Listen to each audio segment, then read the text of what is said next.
বিসমিল্লাহির রহমানির রহিম। প্রিয় শিক্ষার্থী, আমরা আজকে কথা বলবো ট্রাইটেশন নামক একটি গুরুত্বপূর্ণ প্র্যাকটিক্যাল নিয়ে, যেটি একাদশ দ্বাদশ শ্রেণীর খুব পপুলার এবং খুব গুরুত্বপূর্ণ একটি প্র্যাকটিক্যাল কনসেপ্ট, যার মাধ্যমে তোমরা বিভিন্ন ধরনের থিওরিতেও অঙ্ক করে থাকো, যেটা বোর্ড পরীক্ষা বা ভর্তি পরীক্ষার জন্য অনেক গুরুত্বপূর্ণ।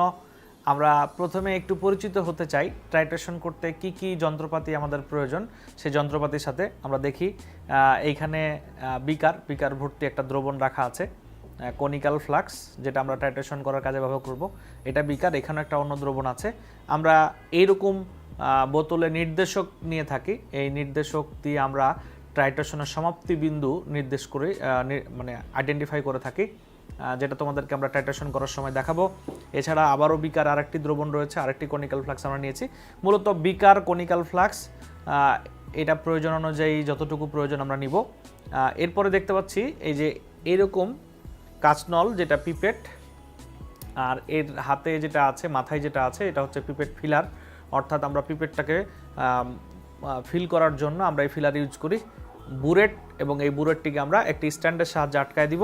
সেই স্ট্যান্ড হচ্ছে এই স্ট্যান্ড, যে স্ট্যান্ডের সাহায্যে আমরা বুরেটটিকে আটকায় দিব।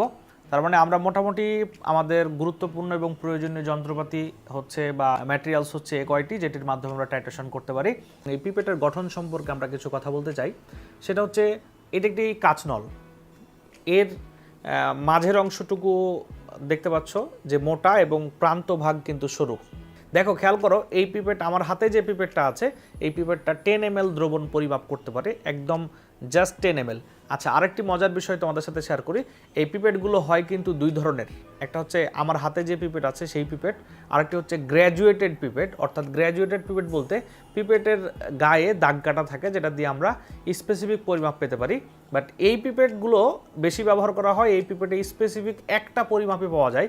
অর্থাৎ আমার হাতে যে পিপেটটি আছে এটি 10 ml পরিমাপ করতে পারে, কোনো কোনো ক্ষেত্রে 25 ml এর পিপেটও পাওয়া যায়, বা বিভিন্ন পরিমাপের পিপেট পাওয়া যায়। আমার হাতেরটি 10 ml এর পিপেট। এই পিপেটের ঠিক এই দাগ পর্যন্ত যদি আমরা দ্রবণ নিই, এখানে একটি দাগ দেখা যাচ্ছে, এই দাগ পর্যন্ত আমরা দ্রবণ নিলে আমরা মূলত এটাতে 10 ml দ্রবণ পরিমাপ করতে পারবো। তাহলে এই মাঝখানের অংশটুকু কেন মোটা?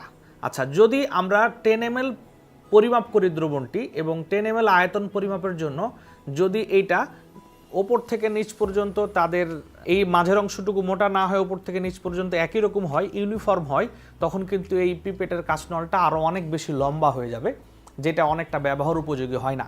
তাই পিপেটটা যাতে একটা নির্দিষ্ট স্ট্যান্ডার্ড সাইজের মধ্যে থাকে, এটা যাতে অনেক বেশি লম্বা না হয়ে যায়, এজন্য কিন্তু এই মাঝখানের অংশটুকু কি থাকে, মোটা রাখা হয়। এরপর হচ্ছে পিপেটের এই নিচের অংশটুকু কেন সরু?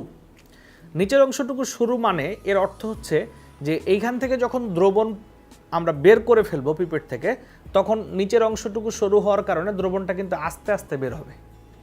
আর ঠিক আমরা পিপেট দিয়ে যখন দ্রবণটা উপরের দিকে উঠাবো, তখন এই প্রান্তভাগ সরু হওয়ার কারণে এখানে কিন্তু দ্রবণটা পিপেটের মধ্যে আস্তে আস্তে প্রবেশ করবে। তো অনেক সময় আমাদের এক্স্যাক্ট মেজারমেন্টের জন্য আমরা খুব দ্রুত যদি দ্রবণ পিপেট থেকে বেরিয়ে পড়ে, অথবা খুব দ্রুত পিপেটের মধ্যে দ্রবণ যদি প্রবেশ করে, তখন অনেক সময় কি হয়, আমাদের এক্স্যাক্ট পরিমাপ নেওয়াটা কষ্টকর হয়ে যায়। এই জন্যই মূলত পিপেটের প্রান্তভাগ কিন্তু সরু থাকে। মূলত আমরা পিপেট ফিল করার জন্য পিপেটের মধ্যে দ্রবণটা মুখ দিয়েও কিন্তু টানতে পারি। আমাদের দৃষ্টি যাতে শুধু এই দ্রবণের দিকেই থাকে, অন্য কোনো দিকে না থাকে, কারণ এটা মুখে জোরে টানলে মুখে প্রবেশ করতে পারে।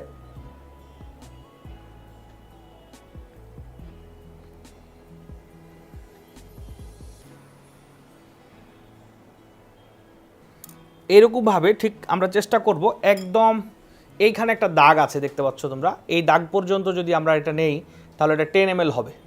বাট আমি চেষ্টা করেছি দাগের থেকে একটু ওপরে দ্রবণ রাখতে। এবার আমি আমার এই পিপেটের মাথায় যে আঙ্গুলটি আছে, সে আঙ্গুলটি যদি কোনোভাবে একটু আমরা লুজ করি বা একটু আলতো করি, তাহলে কিন্তু এই দ্রবণটি নিচের দিকে নেমে যাবে। খুবই সূক্ষ্মভাবে এই আঙ্গুলটি একটু আলতো করতে হবে, যাতে দ্রবণটি নিচের দিকে পড়ে যায় এবং এই দাগ বরাবর এসে কিন্তু মিলে যায়। আমরা চেষ্টা করব, হ্যাঁ, একদম পারফেক্টলি, নিশ্চয়ই দেখতে পাচ্ছ এই দাগ বরাবর এসে কিন্তু দ্রবণটি মিলে আছে। অর্থাৎ এই দাগ পর্যন্ত দ্রবণের যদি হাইট থাকে, তাহলে আমরা বুঝবো যে এই পিপেটে এখন 10 ml দ্রবণ আছে। তাহলে আমরা এবার এই দ্রবণটিকে আমরা যেটি মুখ দিয়ে আমরা দ্রবণ টেনেছি। আসলে অনেক কলেজে বা অনেক জায়গায় প্র্যাকটিক্যাল করার জন্য পিপেটটি কিন্তু মুখ দিয়ে ফিল করা হয়, বাট এটি মোটেও উপযোগী পদ্ধতি না। আমরা কখনোই চেষ্টা করব না এরকম পদ্ধতি অনুসরণ করতে, বাট অনেক সময় এই পিপেট ফিলার অনেক কলেজে থাকে না, এজন্য এইভাবে এই স্টুডেন্টরা কাজ করে। তা এই জন্যে আমরা তোমাদেরকে ভিডিওটি দেখালাম। পরবর্তীতে আমরা পিপেট ফিলার দিয়ে ফিল করার চেষ্টা করব। তাহলে আমরা চলে যাই এটা কনিক্যাল ফ্লাক্সে কিভাবে নিব। আমাদের এই দ্রবণটি 10 ml রয়েছে পিপেটের মধ্যে। এখন আমরা কনিক্যাল ফ্লাক্সে এটা নিচ্ছি, স্থানান্তর করছি। আস্তে আস্তে আমরা কনিক্যাল ফ্লাক্সে এই দ্রবণটি নিচ্ছি। এমনভাবে দ্রবণটি কনিক্যাল ফ্লাক্সে নিব যাতে এই কনিক্যাল ফ্লাক্সের গায়ে দ্রবণগুলো না লাগে, কারণ গায়ে দ্রবণগুলো যদি লাগে তাহলে 1 ml বা 2 ml এর আয়তনের পার্থক্য হতে পারে। এই জন্য আমরা চেষ্টা করব একদম যাতে কনিক্যাল ফ্লাক্সেই তলদেশে এই দ্রবণটি পৌঁছায়, তার গায়ে না লাগে। একটা কমন প্রবলেম হয় কনিক্যাল ফ্লাক্স দিয়ে না পিপেট দিয়ে আমরা যখন দ্রবণ পরিমাপ করি।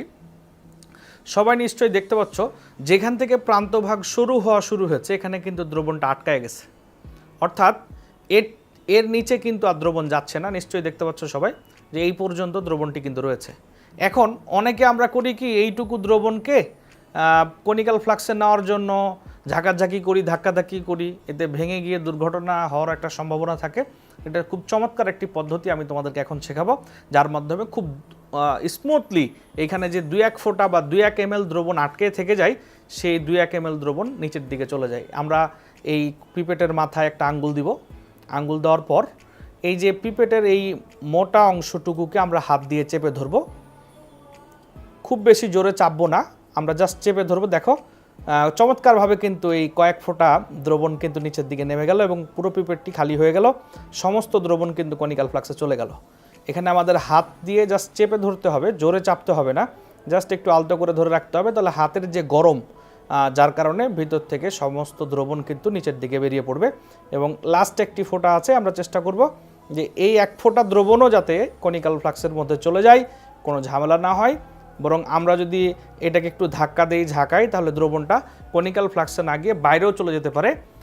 সো আমরা কখনো এরকম করব না, আমরা জাস্ট এভাবে ধরে থাকলেই কিন্তু আমাদের এই দ্রবণটি ভালোভাবেই কিন্তু আমাদের কনিক্যাল ফ্লাক্সে চলে যাবে।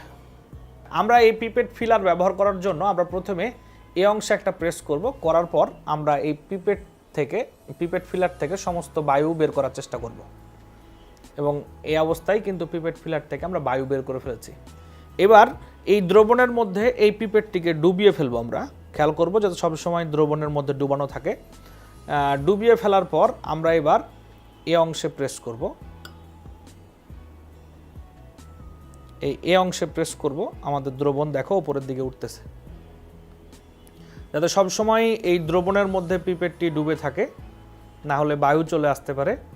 আমরা চেষ্টা করব একদম দাগ পর্যন্ত পরিপূর্ণ করার, একদম পারফেক্টলি। আমরা কিন্তু এই 10 ml যে দাগ রয়েছে, খেয়াল করছো নিশ্চয়ই, সেই পর্যন্ত আমরা পূর্ণ করার চেষ্টা করেছি। কেউ যদি বেশি পূর্ণ করো তাও অসুবিধা নেই, সেটা দাগ পর্যন্ত রেখে এটা নিচের দিকে নিয়ে আসবে। তো যদিও একটু দ্রবণ কমে গিয়েছে, আমরা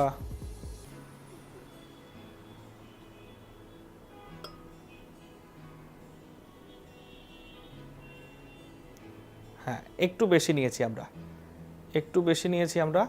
এই যে বেশি নিয়েছি আমরা। বেশি বা পারফেক্ট নিলেও কোনো প্রবলেম নেই। আমরা এখন চেষ্টা করব যে আস্তে আস্তে করে আমরা একদম পারফেক্টলি দাগ পর্যন্ত মিলিয়ে দিতে, একদম পারফেক্টলি দাগ পর্যন্ত কিন্তু মিলে গেছে। নিশ্চয়ই দেখতে পাচ্ছ এই দাগ বরাবর থাকলেই কিন্তু এটা 10 ml হবে। এবার আমরা সেই দ্রবণটাকে কনিক্যাল ফ্লাক্সের মধ্যে নিয়ে এবার আমরা চেষ্টা করব দ্রবণটিকে কনিক্যাল ফ্লাক্সে দিয়ে দেওয়ার জন্য। আমরা এই অংশটুকু প্রেস করলেই দেখতে পাচ্ছ দ্রবণ নিচের দিকে চলে যাচ্ছে।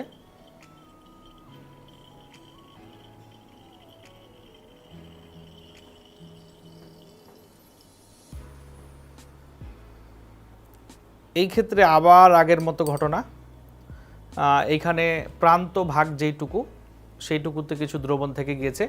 আমরা যদি এবার এই অংশটুকু একটু হাত দিয়ে চেপে ধরি হালকা করে, তাহলে অটোমেটিক্যালি পিপেট থেকে দ্রবণ কিন্তু বেরিয়ে পড়ছে। যেইটুকু দ্রবণ স্মুথলি পিপেট থেকে নিচের দিকে নামবে শুধু আমরা ওইটুকুই নিব। ঝাঁকাঝাঁকি করে বা কষ্ট করে এই দ্রবণ পিপেট থেকে কনিক্যাল ফ্লাক্সে নেওয়ার দরকার নেই, এতে যন্ত্রপাতি ভেঙে যেতে পারে। এই যে লাস্ট একটা ড্রপ আছে, এই ড্রপ পর্যন্ত আমরা চেষ্টা করব কনিক্যাল ফ্লাক্সের পিপেট থেকে ড্রপটা নিয়ে নিতে, তাহলে আমাদের একদম মেজারমেন্টটা পারফেক্ট হবে।